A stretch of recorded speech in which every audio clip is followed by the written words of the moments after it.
여러분 그 충성스러운 동물 하면 딱 누가 떠오르죠? 예, 개가 떠오르죠. 개는 주인에게 정말 충성하는 동물로 소문이 자자합니다. 우리 조방가 집사님의 개도 그렇지 않습니까? 오늘은 안 보이는데 어디 갔는지 항상 우리 조방가 집사님이 따라와서 예배가 끝날 때까지 딱 자리를 지키고 있다가 또 집사님 딱 나오면 꼬리를 정말 흔들고 얼마나 반갑게 그 주인을 기쁘게 맞이하는지 모릅니다. 지난주에는요, 제가 보니까 집사님이 좀 늦게 나오시는 거예요. 다른 사람 나오는데 집사님이 늦게 나오니까 저 문 앞에서 자꾸 낑낑대는 거예요. 무슨 소리죠? 빨리 좀 나와라고, 빨리 보고 싶다고. 네. 이 개가 얼마나 주인을 좋아하고 사랑하고 따르는지 모릅니다. 그래서 사람들은 이 개의 충성스러운 모습 보면서 정말 감동을 하죠. 저도 옆에서 보면서 야, 정말 대단하다. 우리 집사님 정말 좋으시겠다. 그런 마음이 들었습니다. 그런데 또 한편 어떤 생각이 들었냐면 저 개도 저렇게 주인을 위해서 충성을 다하고 있는데 나는 나의 주인 대신 또 나의 왕이신 하나님께 얼마나 충성하고 있는가 그렇게 돌아볼 때도 있습니다. 여러분은 어떠세요? 여러분은 얼마나 하나님께 충성을 다하고 있습니까? 여러분 개는 왜 주인에게 충성할까요? 왜 충성할까요? 사랑하니까. 네, 그렇죠. 주인이 먹이를 주고 자기를 돌봐주고 아끼고 사랑하니까 자신의 생존을 위해서라도 그 주인을 따르고 사랑하는 겁니다. 충성을 다하는 겁니다. 그래서 개 중에는 정말 자기 목숨을 바쳐가면서까지 주인을 따르고 충성을 다하는 개들도 있는 것을 볼 수 있습니다. 자, 그렇다면 우리는 왜 하나님께 충성을 해야 되죠? 왜 하나님께 충성을 해야 될까요? 여러분 우리에게는요 하나님께 충성할 수밖에 없는 많은 이유들이 있습니다. 그런데 오늘 그 중에 오늘 세 가지를 한번 생각해 보기를 원합니다. 첫 번째로는 왜 하나님께 충성해야 되는가? 우리의 주인 되신 하나님이 너무나 좋은 분이시기 때문입니다. 오늘 본문에는 문화 비유를 통해서 우리 주인 되신 하나님이 얼마나 좋은 분이신지를 발견할 수 있습니다. 주인은 왕위를 받기 위해서 먼 나라로 갑니다. 여러분 우리나라 역사에도 보면요, 그 왕이 되기 전에 먼저 중국의 황제에게 인준을 받아야 됐던 그런 역사가 있었습니다. 지금 이스라엘도 마찬가지예요. 지금 이스라엘도 로마의 통치를 받고 있기 때문에 로마 황제의 인준을 받아야만 왕이 될 수 있는 거예요. 그 당시에 실제로 헤롯의 아들이었던 아겔라오도 그 로마에 가서 왕위를 받아오는 일이 있었습니다. 예수님은 그 당시 사람이라면 다 아는 그 이야기를 배경으로 이 문화 비유를 하고 계시는 거예요. 주인을 떠나기 전에 10명의 종을 불러서 각자 한 문화씩 나누어 줬습니다. 이 금액은 약 4개월치 근로자 임금이라고 이야기합니다. 그 돈을 맡기고는 이것을 미천 삼아서 장사를 하라. 내가 올 때까지 장사를 하라고 맡겨주는 거죠. 그리고 돌아와서 충성스럽게 장사를 잘해서 10문화 남긴 사람, 또 5문화를 남긴 사람이 있었습니다. 그들이 어떻게 하죠? 그들이 남긴 이윤을 빼앗습니까? 아닙니다. 그들이 남긴 이윤도 그들 차지가 되게 하고 또 미천까지도 돌려받지 않습니다. 다 줍니다. 그리고 또 어떻게 합니까? 너무나 충성스럽게 다 했다라고 그들에게 10골, 5골을 다스릴 수 있는 권세까지 줍니다. 여러분 이런 주인이 세상에 어디 있습니까? 그죠? 장사 미천까지 다 주고 자유롭게 장사할 수 있도록 해주고 뿐만 아니라 생긴 이윤도 빼앗지 않고 다 차지하게 만들 뿐만 아니라 그에게 오늘날 치면 군수, 도지사까지 주는 것을 볼 수 있습니다.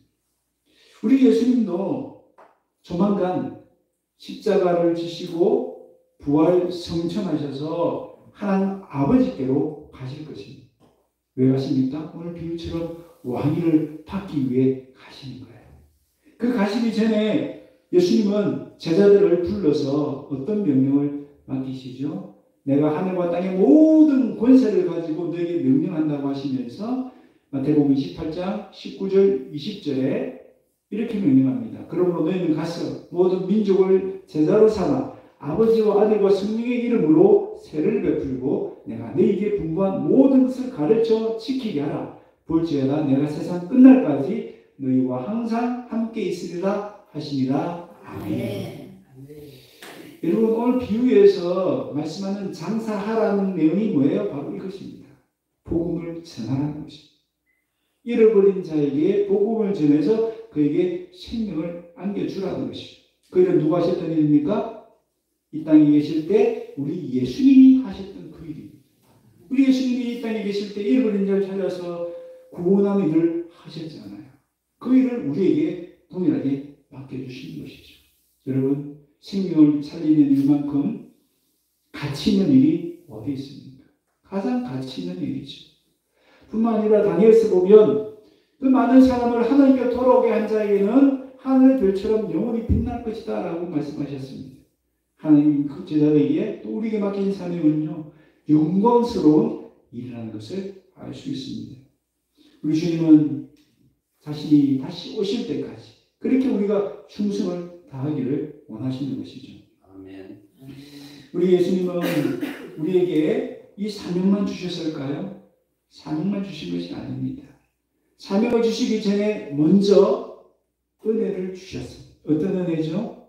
우리를 구원해 주시는 은혜. 우리에게 구원 생명을 주시는 은혜를 먼저 주셨습니다.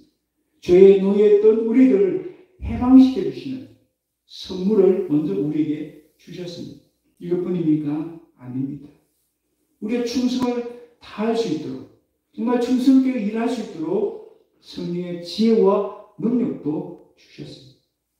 그렇죠. 예수님이 부활 승천하신 다음에 하나님이 누구를 보내주셨습니까? 성령님을 우리에게 보내주셨잖아요. 여러분 예수님의 제자들과 사도 바울을 통해서 이 세상에 복음이 얼마나 폭발적으로 전해졌습니까?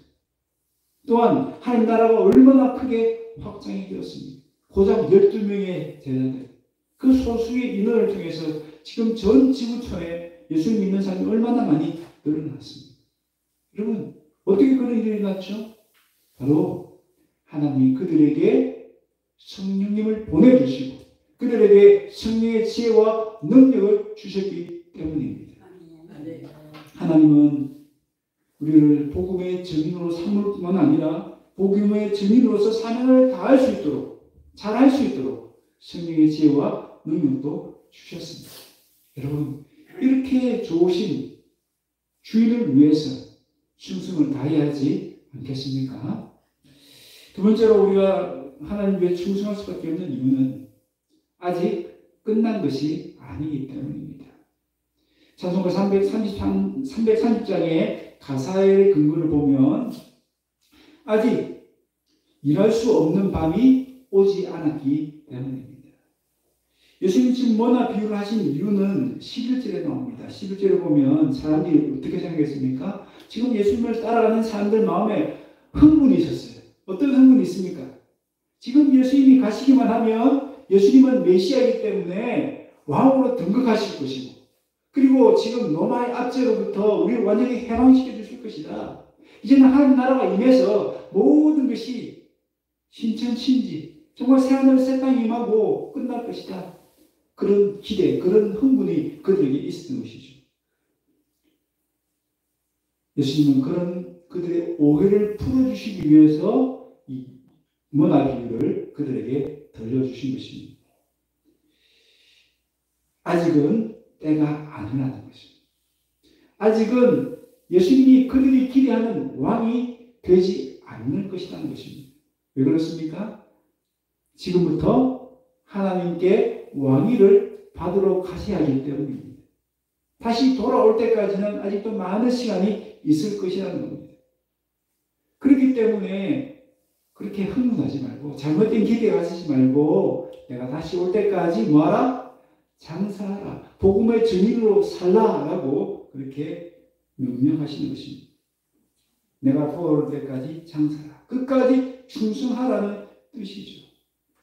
여러분, 역사는 사람을 평가할 때에 그 인생의 마지막을 주목합니다.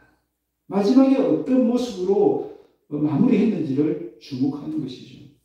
아무리 젊은 나라에 충성을 다했다 할지라도 만약 마지막에 반역했다면 그 사람은 역적으로 이름을 남기게 되는 거죠. 그럼 가룟유다가 그랬지 않습니까? 가룟유다도 한때는 예수님을 얼마나 잘 따라다녔습니까? 정말 예수님이 신임해서 돈꾀를 맡길 정도로 정말 예수님에게 충성을 다했던 제자였습니다. 그러나 마지막은 어떻죠? 마지막은 예수님을 팔아버리고 배신하고 말았습니다. 그 죄책감을 이기지 못하고 결국 자살로 생을 마감했습니다. 그 누가 이 가룟유다를 가리켜서 충신이라고 이야기하겠습니까?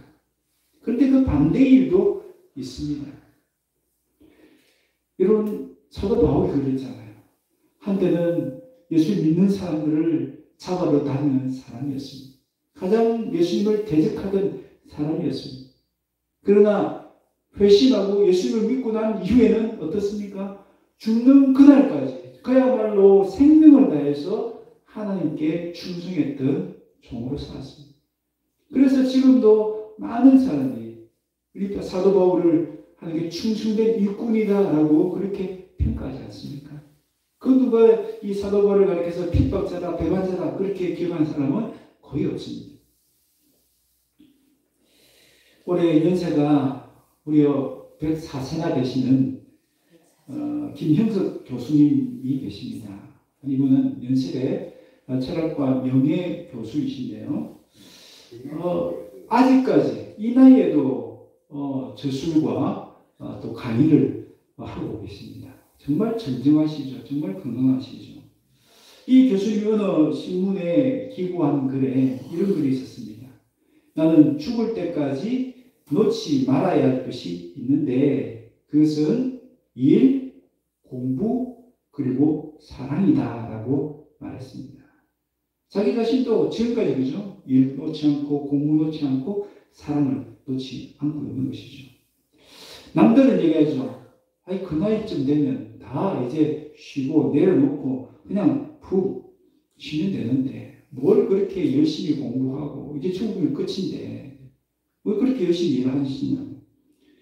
그렇지만 그분이 그렇게 하기 때문에 어쩌면 건강하게 그 노년을 보냈는지도 모르겠습니다. 여러분, 우리도 마찬가지입니다. 우리도 죽을 때까지 놓지 말아야 될 것이 있는데 그것이 뭡니까? 하나님이 우리에게 맡겨주신 일이요. 하나님을 알아가는 공부요. 하나님을 사랑하는 것과 이웃을 사랑하는 것인 줄 믿습니다. 마지막까지 해야 돼요. 마지막까지. 여러분, 다른 직업은 다 은퇴가 있습니다. 그죠? 근데 하나님이 우리에게 맡겨주신 이 직분에는 은퇴가 있습니까? 은퇴가 없어요. 죽을 날까지, 죽는 그날까지. 우리 주님을 위해서 예배드리고 찬양하고 복음을 전하고 하나님 나를 위해서 기도하고 다른 영혼들을 위해서 중보기도 하고 그 일은요 나이가 많다고 못하는 일인가요? 여러분 건강하지 못해서 못하는 일인가요? 아닙니다. 나이에 상관이 없고요. 건강 유무 관계없고 가난하고 부자고 관계없고요. 똑똑하고 그렇지 못하고 상관이 없습니다. 우리는 누구나 다 하나님의 일을 할 수 있고 또한 해야 합니다. 언제까지? 내가 다시 올 때까지. 예수님 다시 재림하실 때까지. 물론 우리가 예수님 재림하는 것보다 더 빨리 하나님께로 갈 수 있죠. 그죠? 예수님 오실 때까지라는 것은 내가 하나님께로 가는 그날까지도 될 수 있는 것 똑같은 말이죠. 여러분, 유종짐이라는 말이 있지 않습니까? 유종짐. 끝을 아름답게 맺어야 된다는 뜻이잖아요. 끝을 아름답게 맺지 못하면 그 앞에 모든 과정들은 다 빛을 잃어버리기 때문이죠. 과정도 중요하지만 더 중요한 것이 뭐예요? 끝 마무리하는 겁니다. 오늘 이 자리에도 끝 마무리 인생을 하시는 많은 분들이 계시는데요. 저도 마찬가지로 언제 마무리할지 몰라요. 그렇기 때문에 우리 하나님께로 가는 것은 순서가 없잖아요. 저는 그래서 우리가 다 인생의 마무리를 하고 있다고 할 수 있습니다. 마지막을 보내고 있다고 할 수 있습니다. 이 마지막에 우리가 끝까지 최선을 다해서 아름답게 생을 마무리하시길 바랍니다. 여러분, 사도 바울처럼 우리 한때는 예수님을 위해서 잘 살지 못했다 할지라도 마지막 끝 마무리는 정말 하나님을 위해서 최선을 다하고 하나님 보실 때에 잘했다 칭찬하실 만한 그런 충성을 다해서 아름답게 끝을 맺을 수 있는 저와 여러분 되시길 바랍니다. 세 번째로 우리가 주인 되신 하나님께 충성해야 될 이유는 주인 되신 하나님이 반드시 뭘 하신다? 결산하신다. 심판하시기 때문입니다. 오늘 본문에 보면 두 종류의 심판이 있죠. 하나는 착하고 충성된 종을 위한 심판. 어떤 심판합니까? 그들을 위해서는 10골, 5골을 맡기십니다. 작은 일에 충성했더니 더 큰 것을 맡겨주시는 것으로 결산하셨다는 겁니다. 여러분, 이 자리에 있는 우리 모든 성도들이 이런 복을 받으시길 바랍니다. 지극히 작은 것에 충성하여서. 여러분, 지극히 작다는 것 생각해 보세요. 내가 하는 일이 지극히 작을 다는 거죠. 내가 생각하는 일이 너무 작은 일인데 고작 이 일을 해가지고 하나님 기쁘시게 할 수 있을까? 그런 일을 할지라도 하나님은 그렇게 충성하기만 하면 더 큰 것을 맡겨주신다는 것입니다. 그래서 내 일이 아무리 작은 일일지라도 그 일에 충성하시기를 바랍니다. 반면에 한 문화를 가지고 장사할 기회를 그냥 놓쳐버린 채 그냥 수군에 서서 보관했던 종에게는 어떤 평가, 어떤 심판을 내리십니까? 주인은 그를 향해서 악한 종이라고 부릅니다. 그리고 그가 가진 한 문화를 빼앗아서 10문화를 남긴 종에게 주어버립니다. 그런데 이 종의 핑계가 정말 가관입니다. 말이 되지 않습니다. 그가 왜 일하지 않았다고 이야기합니까? 누구 때문에? 저는 정말 성실하고 정말 저는 착한 사람인데 누구 때문에? 당신 때문에, 주인 때문에 저는 못하겠습니다. 아니 주인, 당신은 너무 엄한 사람이에요. 당신은 구두쇠에다가 악덕 고용주와 같아요. 당신은 심지 않은 데서 거두기를 원하고 들지 않은 데서 취하기를 원하는 사람입니다. 아니, 고약한 주인 때문에 나는 무서워서 못하겠어요. 혹시 조금이라도 손해보면 아이고 심판 나는 무서워서 일 못하겠습니다. 그렇게 핑계대는 거예요. 그러자 주인이 뭐라고 이야기합니까? 그래, 니만 이만다 치자. 그러면 네가 정말 그렇게 주인을 무서워한다면 조금이라도 이력을 남기기 위해서 그 돈을 은행에 맡겨야 되지 않느냐. 여러분, 이 사람의 핑계가 맞단 말이에요? 틀린단 말이죠? 틀리단 말이죠. 그의 거짓을 금방 밝혀내십니다. 그렇다면 이 종이 정말 주인에게 충성하지 않았던 이유는 뭘까요? 주인을 사랑하지 않기 때문입니다. 주인을 공경하는 마음이 없었기 때문입니다. 그러니까 주인을 무시하고 내 마음대로 하는 거예요. 주인은 분명히 장사하라고 했는데 그것을 수군에 싸매고 아무것도 하지 않았잖아요. 여러분, 주인은 이 종을 가리켜서 악한 종이다라고 이야기를 합니다. 여러분, 왜 주인은 이 종을 가리켜서 악한 종이라고 했을까요? 이 종이 뭔가 악한 일을 했기 때문입니까? 보세요. 성경에 이 종이 뭔가 나쁜 일을 했나요? 아니요. 아무것도 한 게 없어요. 아무것도 안 했어요. 그냥 한 문화를 수건에 싸두었을 뿐입니다. 여러분, 그렇다면 이 종이 악한 이유는 뭐죠? 아무것도 안 했기 때문에 악한 거예요. 아무것도 안 했기 때문에. 하나님이 맡겨주신 정말 귀한 한 문화를 가지고 아무것도 안 했기 때문에, 인생을 낭비했기 때문에 악한 종이 된 겁니다. 뿐만 아니라 그렇게 한 이유는 뭐예요? 이 사람에게 진짜 주인은 누굽니까?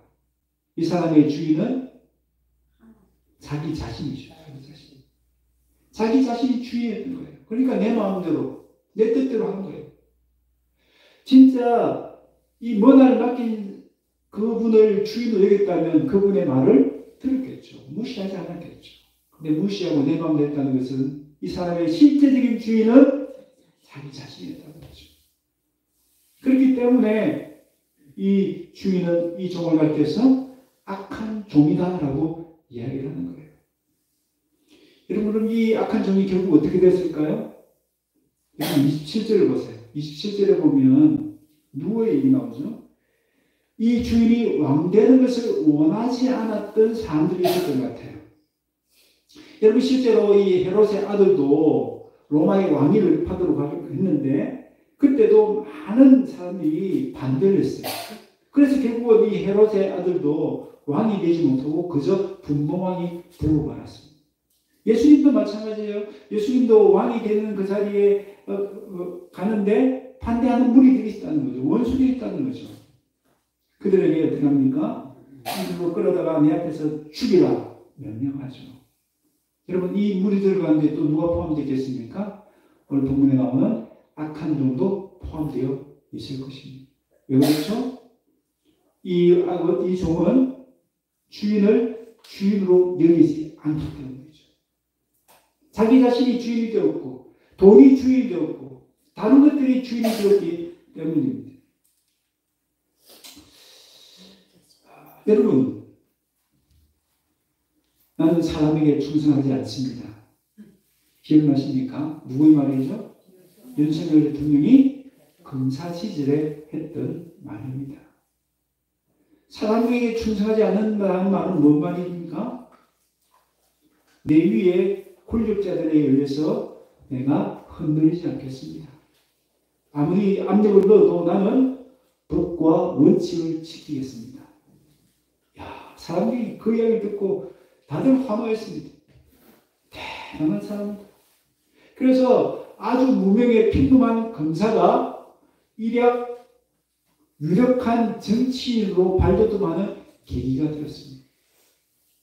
사람들도요, 정말 충성해야 될 대상이 누구인지를 안다는 거예요. 누구에게 충성하면 안 된다는 걸 안다는 거예요. 그리고 정말 충성해야 할 대상에게 충성하면 사람들도 박수치고 감동을 받는다는 거예요. 그런데 오늘 어떤 일이 일어났습니까? 지금은 또 사람들이 묻습니다.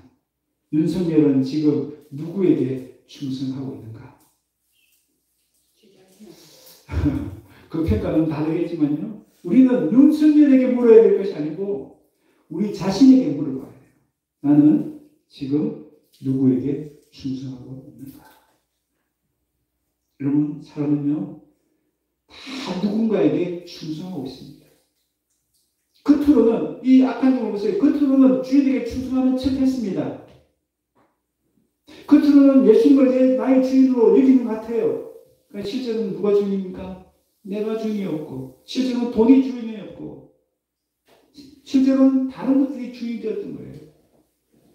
오늘날도 많은 사람들을 보면요, 어떤 사람은 자기가 주인이 된 사람이 있고, 어떤 사람은 돈이 그 인생의 주인이 된 사람이 있고, 어떤 사람은 성공이 그 사람의 주인이 되는 것 봅니다.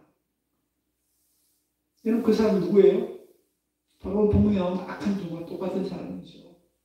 우리는 어떻습니까? 우리는 말로는 정말 예수님을 나의 왕으로 나의 주인으로 여긴다고 하는데 정말 우리의 충성을 어디다가 바치고 있습니까? 우리의 시간, 우리의 물질 어디다가 바치고 있습니까? 누가 평가하십니까? 그 평가는 내가 하는 것이 아니고 하나님이 하십니다. 하나님이 하십니다. 여러분, 충신과 간신은 그 시간에 그 당대에 알 수 있습니까? 물론 알 수도 있지만 또 모를 때도 많습니다. 그러나 시간이 흐르고 나면 역사가 평가하죠.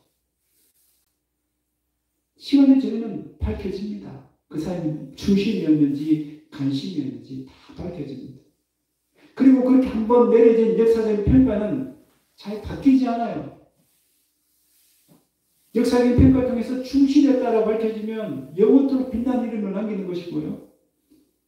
역사적인 평가를 통해서 간신으로 밝혀지면 영원히 부끄러운 이름을 남기는 것입니다.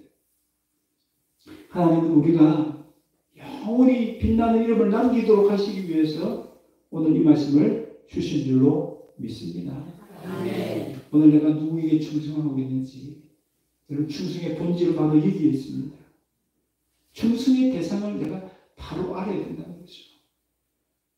여러분 어제도 우리가 복음을 전했습니다. 도내제교회 우리 전도팀이 와서 우리 이정수 집사님과 또 몇 명이 같이 복음을 전했는데요. 충성을 다하는 모습이죠. 그러나 여러분 가만히 생각해 보세요. 그것도 정말 주님을 위해서 하느냐 나를 위해서 하느냐 다른 거예요. 다른 거예요. 우리 하나님은 그걸 보시는 거예요. 그 일을 하는데 누구를 위해서 그 일을 하느냐 무엇 때문에 하느냐 거기에 더 관심을 두고 계시는 거예요. 그 평가는 내가 내릴 수 있는 게 아니에요. 하나님이 하시는 거예요. 사람들은 모를 수 있어요. 그러나 하나님은 다 꿰뚫어 아신다는 것이에요. 그래서 우리가 하나님 앞에 정말 충성을 다하고 있는지 우리 자신을 날마다 증명해 봐야 될 줄 믿습니다. 아멘. 말씀을 맺습니다. 하나님을 지극히 사랑하는 한 농부가 있었습니다.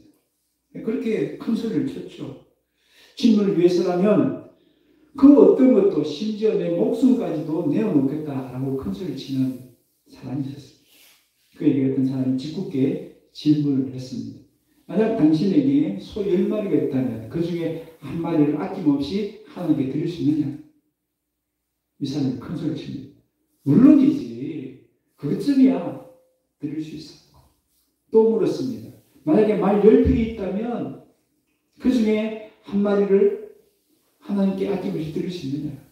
큰 소리를 칩니다. 아낌없이 드릴 수 있지. 한 마리 아니라 10마리 다 달라고 해도 하나님께 드릴 거야 라고 큰 소리를 쳤습니다. 세 번째 질문입니다. 만약 당신에게 돼지 10마리가 있다면 그 중에 한 마리를 하나님께 아낌없이 드릴 수 있겠느냐? 그랬더니 이 농부가 화를 내는 거예요. 뭐라고 화를 냈겠습니까? 아니 내게 돼지 10마리가 있다는 걸 어떻게 알았지? 무슨 뜻이에요? 없는 것은 얼마든지 드릴 수 있다고 큰 소리 치는 거예요. 근데 실제 자기에 있는 것 드리지 못한다는 거죠. 나중에 생기면 드리겠습니다. 나중에 더 큰 것 드리겠습니다. 지금은 싼 거 내가 못 드리겠어요. 너무 싸가서 부끄러워서. 여러분 그렇게 해서는 안 된다는 것이죠. 하나님은 크고 작은 것을 따지지 않으시고요. 작은 것이라도 하나님께 온전히 드릴 때에 기뻐하는 줄 믿습니다. 네. 여러분 우리는 보통 욕할 때 개를 비유로 들잖아요. 뭐라고 욕합니까? 개를 비유해서 욕할 때 개보다 못한 사람 있죠. 그런데 우리 개의 충성심을 한번 생각해 보면요, 우리가 함부로 그런 말을 할 수 있을까 싶기도 합니다. 왜냐하면 우리가 개보다 못할 때가 있으니까요. 실제로 어떤 면에서 충성한 면에서 그렇다는 거죠. 다른 면은 모르겠어요. 그러나 충성이라는 그 부분을 놓고 보면 우리가 개보다 못할 때가 있기 때문에 그 말도 함부로 해서는 안 되는 것 같아요. 우리 진짜 개보다 못했어야 되겠습니까? 충성하는 부분에 대해서도 우리가 개보다 훨씬 나야 되지 않겠습니까? 여러분 지금이 하나님께 충성할 수 있는 마지막 기회라는 것을 잊지 마십시다. 언제 하나님 우리를 불러가실지 몰라요. 순서가 없습니다. 지금이 마지막입니다. 이 마지막 우리가 해야 될 하나님 맡겨주신 그 영광스러운 직분, 생명을 살리고 하나님의 복을 땅에 흘려보내는 그 귀한 일, 여러분 손 놓고 아무것도 하지 않는 것이 가장 큰 죄라고 했습니다. 하나님이 귀한 사명을 맡겨주셨는데 아무것도 안 하고 있다. 여러분 지금 당장 내가 할 수 있는 작은 일부터 실천할 수 있기를 바랍니다. 아멘. 옆에 있는 믿지 않는 가족이나 친구를 위해서 기도하십시다. 이 영혼 불쌍해 주십시오. 그것이 내가 지금 할 수 있는 일이에요. 여러분, 그 일은요, 나이가 많아도, 건강이 없어도, 돈이 없어도 얼마든지 할 수 있는 일입니다. 여러분, 그거보다 좀 더 할 수 있는 일이 있다면 하나님께 드리십시다. 그 일을 하십시다. 그래서 하나님이 기대하시는 충성스러운 일꾼. 그래서 더 지극히 작은 일에 충성했으므로 더 많은 것을 우리에게 맡겨주시는 그 귀한 은혜를 다 받아주시는 저와 여러분 되시기를 주의 이름으로 축원합니다. 아멘. 우리 시간의 말씀을 기억하는